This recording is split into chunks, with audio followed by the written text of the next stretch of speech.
There we go. All right, we are on air.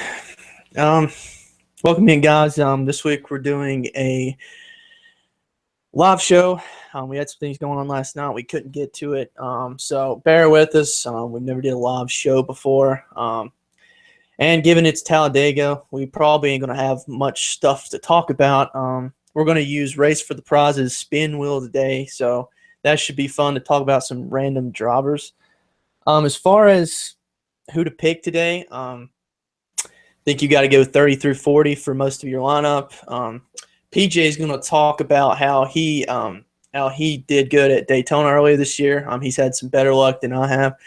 So I'll kick it off to him. I'm not sure who you can see. I don't know if you can see both of us or not. Like I said, this is the first time we're doing this. So I'm going to click on his cam. So hopefully you guys can see him now. Yeah, sounds good. So, yeah, I mean, Daytona was good, to start the year. Just kind of the way I went about it, and sometimes a lot of people are like afraid of leaving a lot of salary on the table. Not my winning lineup. My second place lineup from Daytona had about $6,000 left on the table. My highest starting driver was 32nd, and that's just kind of how I did it. I went 32 through 40. Picked all those drivers. Luckily, I avoided some of this, some of the wrecks. If Truex doesn't run out of gas on the last lap, I may have won a couple more GPPs because I was kind of in that spot with one to go. But it just goes to show, like, I even had in a different lineup, I had Kyle Busch and Eric Jones, but I had paired them with guys starting in the back, and even though they wrecked, I actually still ended up cashing. Because a lot of times at the super speedways, as we know, the big one is going to collect, I don't know, whatever, half the field, say, and you can't play. You can play like one guy pretty much in the top 15 in your lineups. I would not suggest any more than that, if any at all. It's all about place differential. Dominator points 100% do not matter.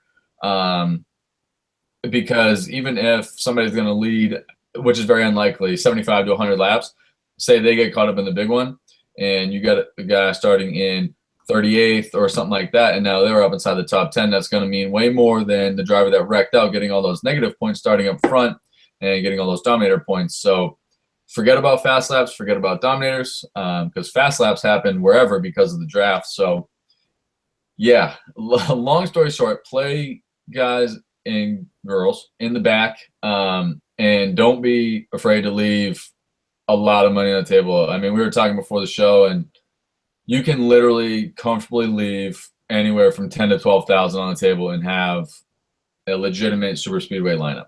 So yeah, and okay, let me click on me. I've got to get used to this.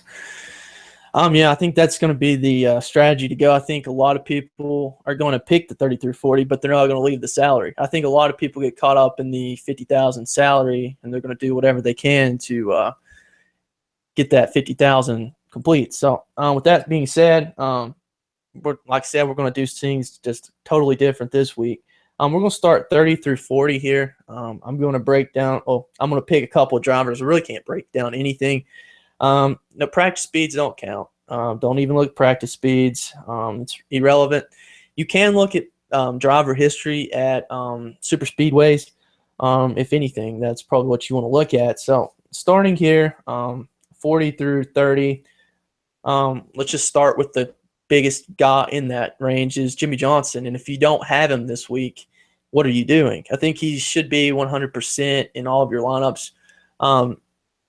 Well, I wouldn't say 100% because there's always that he could wreck. So don't go 100%. I'd say 75%. He should be in quite a few of your lineups. PJ, I'm going to kick it off to you here. How much are you going to have of Jimmy Johnson?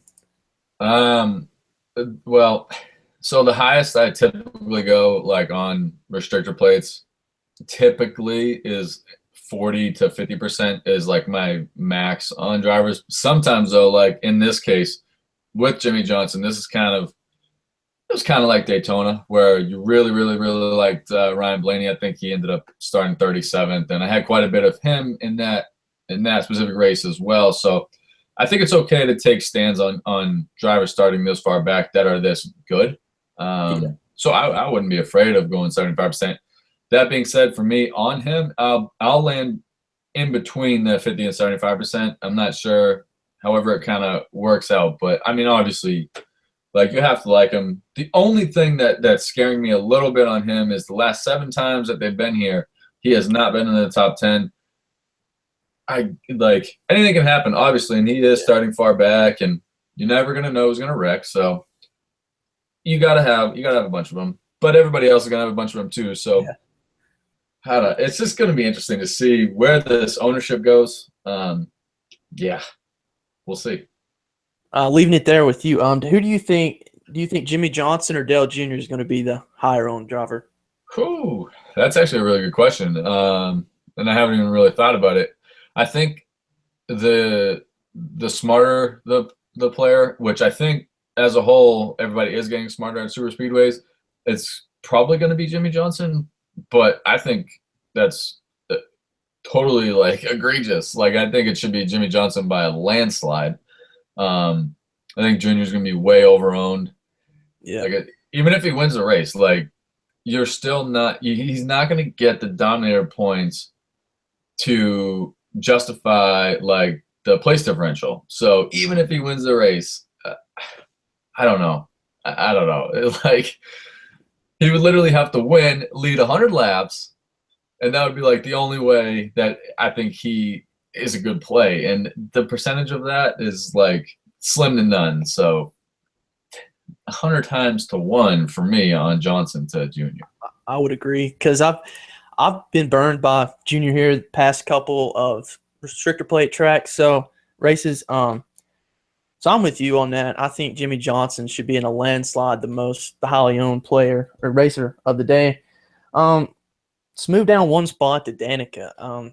We were talking before the show, and you seem to like her a little bit more than I do, which, I mean, she's got good equipment. This is one of her better tracks. She's really good at restrictor plates if she doesn't cause wrecks or is involved in wrecks. For me, it's always tough because when I do play her, she kills me, and when I don't play her, she kills me. She either does really good or really bad, and then she has her days where she won't do anything. So, I mean, for me, I think in this situation, I kind of like her better because she starts 31st, and we can't really put too much into equipment, but she has the teammates.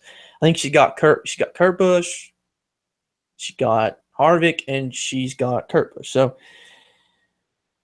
or Boyer, my bad. And with you got those 3 guys, and they're really excellent at restrictor plate racing, you have to like her. I'm kick it to you and get your thoughts on her because you got a little bit stronger stand. Yeah. Well, I mean, she did go 1,000 miles an hour in practice, so that's got to be something. No, I mean, it's just like at restrictor plates, it's the risk tolerance type thing where even if she does wreck, she's not going to get negative points because I honestly, I should know this, but I forget what the exact number is for a 40th place finish, but that's only -9 place differential. So even if she wrecks, you're not getting negative. Whereas if you got a guy like Stenhouse, if Stenhouse wrecks, you are so screwed. Like you cannot cash, you can't come back from it, forget it. Like it's impossible. So for that reason, all of the 30 through 40 are 100% in play.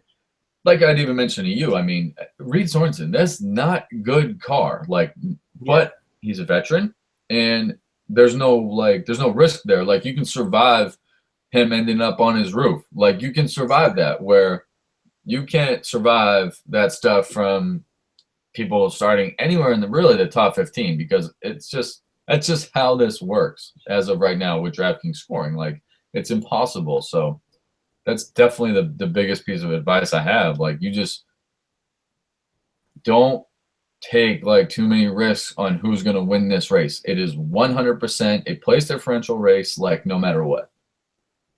Yeah, I couldn't say it any better myself. So that being said, there's a couple more guys here. We can say the same thing about all of them. So let's just not waste any time. Like PJ said, Reed Sorensen, he's a more experienced driver than guys like Galding, Witt, Gase, Earnhardt. So, I mean, Sorensen is probably the play out of those guys, but I mean, like you said, you just got to beat the right. You got to stay out of trouble, and it's really the same thing. You got Busher, which he's probably going to have more people that trust him to draft with. So I like him better than most of these guys. Elliott Sadler, I know a lot of people are going to be on him this week. I think he's probably going to be the highest owned cheap guy. So in that case, I think he makes for a great fade. I wouldn't go completely off of him, but I would definitely have lower ownership than I think what the field has. I think at the Daytona 500, where did he come in? Do you remember exactly? Because I feel like I had him in quite a few of my lineups, and I think I think he came around like 12th or something like that. Yeah. No, it was an excellent play. And DraftKings they didn't adjust pricing like crazy for this week based on Daytona, but he was one of them. He was, I think, 5,500 for the Daytona 500, and not that price matters at all this week. It just shows because their algorithm basically goes on ownership percentage. Like that has a lot to do with it. So he's up to 6,700. So that just goes to show that he was highly owned at Daytona, and expect him to be highly owned again today. Yeah, and I'm not saying I don't like him. He's very experienced, and these guys trust him, so he's not going to have a problem finding a drafting partner. He did, however, which I really liked about the Daytona 500, he hung around the back until like 30 laps, 20 laps to go. So I'd expect him to stay out of trouble, but you just can't take any chances here. Right. Like PJ was saying, you can't predict stuff. Anything can happen. So, I mean, he could even win the race, and we wouldn't be shocked. So, that's with him. I'm not going to be on Corey LaJoie, which if you play in Max Henry, I think you've got to play him. You know, it's the same thing with all these guys. Colwitt, Gase, Earnhardt. A couple of these guys are going to wreck, and a couple of these guys are going to have maybe their career best finish. So, with that being said, I think we can close this section out. PJ, I'm going to throw it out to you to give any closing thoughts on this this segment here. Yeah, like you kind of touched on, like you're thinking that Elliott Sadler is going to be highly owned, which I do. I think the same thing. So for me, like we kind of touched on, like the smarter that everybody gets, that 30 to 40 range is going to become more popular with ownership. So for me, it's just finding out the ones that are going to be lower owned and just completely play the ownership card, because it's just so huge. And this whole range is you got to hit this range to win any kind of money today. This is the range that you 100% have to nail. Even if you don't go with your entire lineup in this range, the ones that you do pick, they better be the right ones, because these are going to be the plays that definitely win you a GPP today. There's no chance, 0.000 chance that 2 or 3 of the minimum of these drivers from 30 to 40 are in the winning GPP lineup. There's 0 chance that will not happen. How many of these cheap guys is too much? I mean, I don't know if there is too much. For me, I'm comfortable going with 4 of them. And I know even that's a lot. Like, depends too. Like, I mean, are we going to consider, like, is Danica cheap at 63, or you mean like 6K and under? Like the LaJoie, the Witt, the Gase, those guys. Yeah.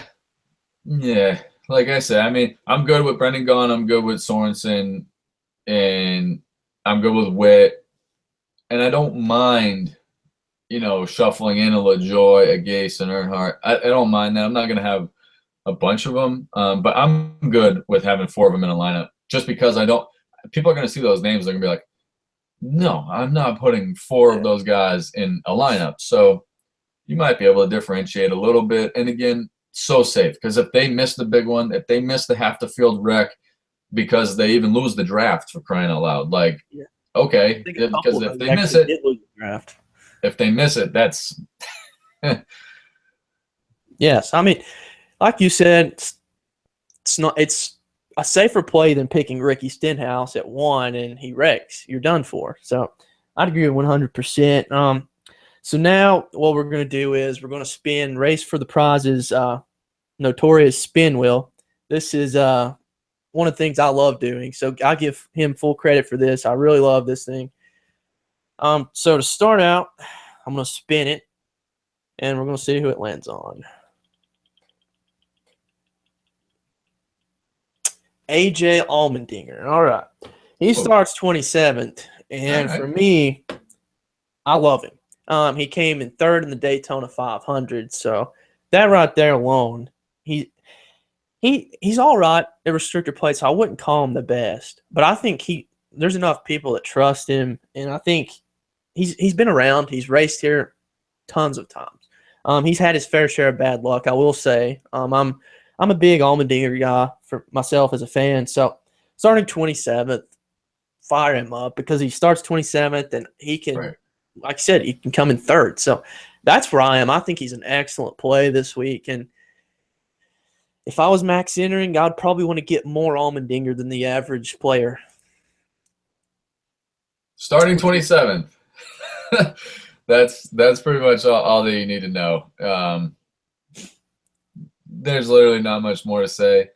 Again, I'm just fully going with you almost have to assume that they're gonna wreck. So Yeah. how how many negative points can they get and you still be okay? Like, so anywhere from 20th on back is game for me. I do like Allmendinger a lot. I don't know. I think more people, because of yesterday, are going to go to Almirola over Allmendinger. Yeah. And again, I do not care about price, but if you're looking in that range, I think people are going to click on Almirola and they're going to click on Sadler and then they're going to click on Allmendinger. So I do like Allmendinger a lot. Yeah. That's an excellent point about Almirola, excuse me. All right. Next on the spin wheel.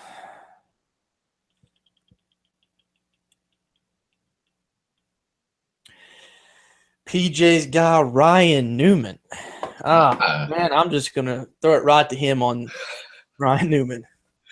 Well, he's on the threshold, like I just said, 20th on back in his game. We kind of talked about in the show, if people are getting smarter and that 30th to 40th is going to become more populated with ownership, it might be a late teens to late 20s type of day, which will propel you past a lot of people in GPPs, because it's kind of a 20th especially is getting real close to like a no man's land. I think 19th and above is really no man's land, should be. But as you know, I will have him. He's Love my you guy. some. Hey, he did it again last week. Yeah, I know. He killed me too. So, speaking about last week, I was 10 feet under, like I said I would be. So that does that. Let's move on.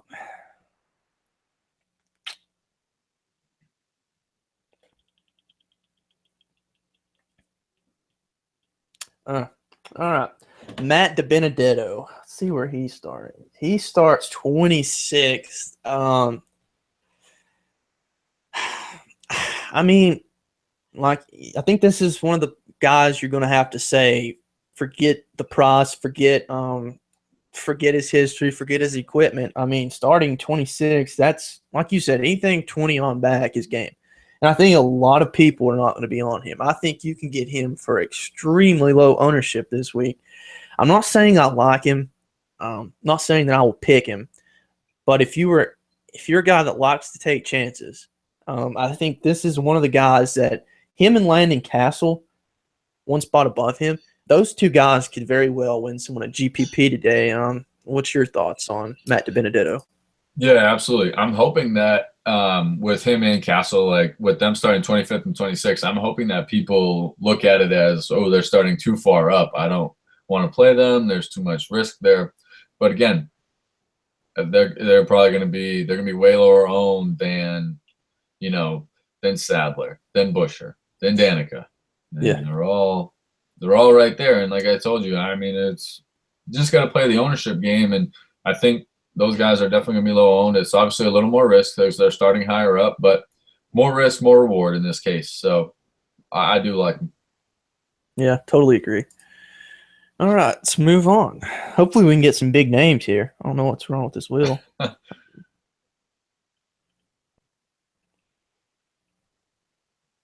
Landon Castle. Well, we just touched on him, so we won't spend much time on him. Joey Gase, we've already touched on him. Come on now. Clint Boyer. Let's see. Starting 17th. I think this is an excellent play. If you're willing to take a guy 17th, I think this is one of the guys. He's awesome. I think it was a couple of years ago he won at Talladega. He beat Jeff Gordon and all those guys, and I must say he's one of the best restrictor plate racers there is, and he's got teammates. He's one of the hottest guys in the circuit right now. So for me, I like him. I don't love him starting 17th because if he does wreck, you're in trouble. But if he does really good, I think you can get him at 10%. Yeah. Per se. So yeah, that's where I'm at with him. And I think with any guys in this range, you got to be hesitant. I don't think you can go over ownership. I wouldn't have too much exposure to any of these guys. So right. I'm going to give it to you for some thoughts. Yeah, I mean, like, so here's the thing. Like, I'm good with playing Boyer, but, like, if you're going to play him in a lineup, he has to be your furthest starting car in your lineup. Like, you can play these guys that start up in the top 20, but it's got to be literally the only car in your lineup that is starting inside the top 20. Like, don't play two guys and don't play three guys. Don't do that. Like, one guy in the top 20, I think you'll be okay. And obviously starting, like, you know, the teens, like we kind of talked about, and the teens to the late 20s, that could be a nice play, but literally have him be the furthest starting up of your entire lineup. Like, I would go him and a bunch of guys 30 through 40. Yeah, I'd agree with that. And I think people should take note of that. He needs to be your highest up driver. So make sure to keep that in mind when you're building these lineups. Let's go on.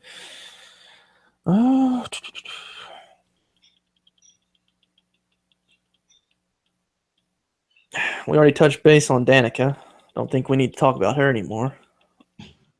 1,000 miles an hour. Yeah. Denny Hamlin. Oh, man. I love Denny Hamlin this week. Starting 11th. For me, like PJ said, I think he's got to be your highest up driver starting. And I got to say, starting 11th, and I think he's going to lead laps. I think this makes for an excellent play. He's probably my top 2, top 3 to win the race, and probably top 2, top 3 best plays this week. So I love me some Denny Hamlin. I'm going to touch on Kyle Busch too, starting 10th. I think both of those guys, they'll be up front, and I'm sure both of them will lead some laps. So I'd say fire those guys up. I think you can just, what he's talking about, your 5 guys, and then you can alternate your top 20 per se. So I think that's the strategy you'll want. And I love Denny Hamlin because he's one of the best restrictor plate racers there is. He's always had speed the past couple of years at these tracks. So for me, I say fire him up. Yeah, for sure. And where he's starting too, like he's got Kyle in front of him, and then 13th and 14th is Truex and Jones. So the Gibbs cars will be kind of together, you know, at the beginning of the race. And yeah, that's kind of I don't know if it's an underrated aspect of it, but there's definitely more teamwork here than most other places. So I would never like stack them all together in the same lineup, but I mean, just having them around each other is certainly going to help. It's not going to hurt. So I do like that. Yeah, no doubt. All right, let's move on.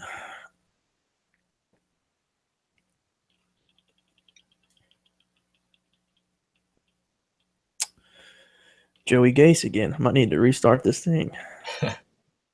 All right, Martin Truex Jr. He starts 13th. I haven't really thought much about him this week. Like I said, you know, Denny Hamlin starts 11th. This guy almost won the Daytona 500 last year, and he's definitely proven himself at these tracks. So, again, he's one of those JGR teammates, per se, you could say. Yeah, so, I mean, like you said, teamwork.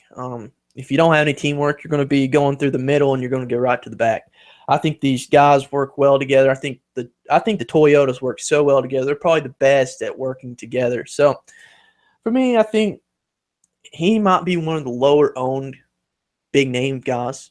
So like I said, just alternate these guys if you're entering a lot of lineups. And I know PJ said that he's going to be playing the $1 and the 25-cent contest, max enter those. So I think you might want to do that this week. Going off topic here with the drivers, but I think that's an excellent strategy for you guys that don't want to risk too much of your bankroll, and you get exposure to quite a bit of drivers. Right. So yeah, I mean, you're gonna get Truex probably lower owned than you would any other week, and he's riding hot with momentum. So I mean, all things are pointing up for him this week. Yeah, no, for sure. It's yeah. All these guys, like, we haven't gotten to anybody inside the top 10 yet that I'll just say hell no, but everybody's just kind of you can play one of them and then play all the guys from the back. And, that's kind of why I want to play the $1 and the quarter. And everybody's like, oh, well, why aren't you playing that, big volume and all this? And this is not a week for that. Like, I would rather get a ton of different exposures to a ton of different drivers, and because to me, average sticker plays, that's just fun when you can't pinpoint who the best cars are, because it doesn't exist. Like, they're all so similar. Like, they're given the same restrictor plates, the same suspension in the rear end, the same everything for this race. Like, NASCAR literally makes it so these guys are so incredibly close. So no one really stands out. So it's just fun to spread out your exposure and see what can happen. Yeah, no doubt about it. So I'm gonna spin the wheel 2 or 3 more times, then we'll get to our race winner, and we're gonna try to predict the most DraftKings points. Which, if you predict it this week, you should probably get a gold medal for that. So here we're gonna hope for some guy in the top 10. If not, we'll just move on to that. Chase Elliott. Okay, where does he start? Starts 8th, so here we go.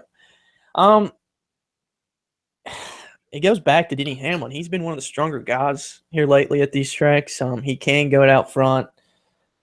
I don't know. I think PJ should just talk about this because he seems to have this nailed down. So let's see what no. Don't play Chase. Do not do it. Don't do it. Don't do it. Don't do it. Like I said, I mean, as soon as we get to guys in the top 10, like, you literally you can't play him. Like, the odds that he's in the winning lineup starting 8th is really slim. And you look at all the past restrictor plate races on DraftKings, and just the way the scoring works, it's 100% like a place differential race. No one is gonna have 100 fast laps. No one's gonna lead 100 laps. Like, and starting that high up, that is like literally what you would need. And 50, 60 different lead changes throughout the race, it's just not going to happen. And so if he wins the race, you don't think he's going to be in the winning lineup? Let's say he leads like 10, 15 laps and he wins the race, is there any chance that he could be in the winning lineup? Oh yeah, he'll be in the winning lineup, but he won't even be the highest score in the winning lineup. Yeah, I think like there's no possible way that he can be the highest scoring driver this week. Like, zero. Yeah, and going back to the leading the laps, I think there's only 188 laps. Correct me if I'm wrong. So, like you said, there's so many lead changes to this. It makes for just a headache to try to predict. So, that being said, I'm just going to touch base on some more guys up here, and I'll give you my side of this. PJ is pretty hard set on that, and I'm more than likely to go with him on this. But you got guys like Brad Keselowski. You got Dale Jr. I don't think we need to talk about Stenhouse. I believe you should just completely fade him. Matt Kenseth, Harvick, guys like that. That's up there. That people are going to say, well, I'm going to pick him because he's a big name and he's got good track history here. All right, well, goes back to our point where if you're off of them completely, you're either going to be you're really going to be in good shape or you're really going to be in bad shape if they do lead laps. And if they don't lead laps, then we're going to be sitting here licking our chops. They're starting so far up, and I guarantee at least 4 of the 10 will get in wreck. I know we shouldn't predict stuff, but it's just going to happen. Some of these guys are going to get in wrecks. And it's, for me, I've had so much bad luck here lately in DFS with these short tracks. I'm so conservative now with what I do. And for me, if I can barely cash without having these guys, then I'll take that. It'll be easier for me to watch the race. But Dale Jr., he's going to be up there in ownership. Chase Elliott's going to be up there in ownership just because of their names. So, and Brad Keselowski, he's won 2 of the past 10 or 3 of the past 10. Now him and Joey Logano seem to be the best right now at what they're doing. So you can play these guys, but you have to be banking on them leading laps, dominating the race, and winning the race, and staying up there and avoiding wrecks. Odds are a couple of these guys are going to float to the back, get in trouble. But it's for the people that have a big bankroll that can take the nervousness of the race, which I can't. So I'm going to give PJ one last chance here to try to convince you guys about this, and then we'll move on to our winner and DK points leader. Yeah, I mean, like, of my 50 lineups, I might have 1 with Junior. I might have 1 with Keselowski. Like, 1. That is literally the most. And like I said before, too, as far as my Clint Boyer point, too, is they will all be paired with 30 through 40 drivers. Like, you just have to. Even though I know, like, especially if people are, like, new to super speedway type stuff on DraftKings, it is really weird, like, to put in, a lineup of, Brendan Gaughan, Danica Patrick, Chris Buescher, Elliott Sadler, and then one guy that everybody's heard of. Like, I know that's weird, but trust me, like, that is how you win at the super speedways. And that is definitely my best piece of advice that I could say. Yeah, most definitely. So let's get to it as we do always every week. I know this ain't recorded or anything, but we're live. We're going to go do our race winner. We're going to try to predict. We're going to put some name down for the most DK points. And with that being said, I'll just let PJ predict his. Do you want to go race winner or do you want to go DK points first? I'll go DK points first. All right, I'll let you have at it. I'm going to make it really, really, really easy. Jimmy Johnson.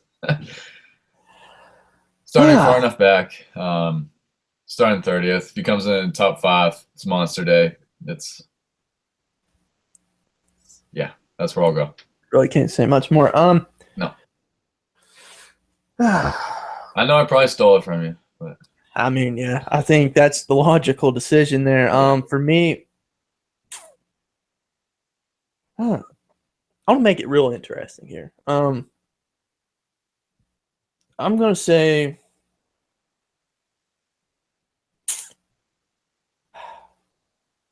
Cole Witt scores the most DK points. I'm going to predict him to come in the top 10. So there's that. I don't know. I'm not on a scale of 1 to 10 how confident I am. I'd rate that about a 1.5. But don't take that in mind when you're building lineups. Do not do that. So let's move on. Who do you have winning the race? Somebody that we haven't even talked about. Really? Uh-oh. Austin Dillon. Oh. Austin Dillon. Tell me why. Austin Dillon winning this race. Yeah.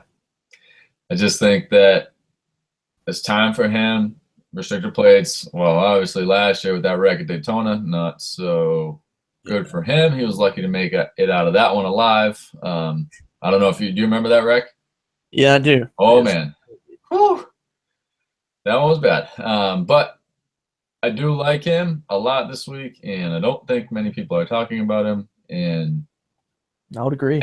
And again, here's a week where if you want to go crazy, This is the week to do it because you can flip a 40-sided coin and they might win the race. So I'll go with Austin Dillon. I would have to agree with that. I'm not picking Ryan Blaney, people, so don't worry about that. It's interesting because I do think a young guy's going to win this. You know what?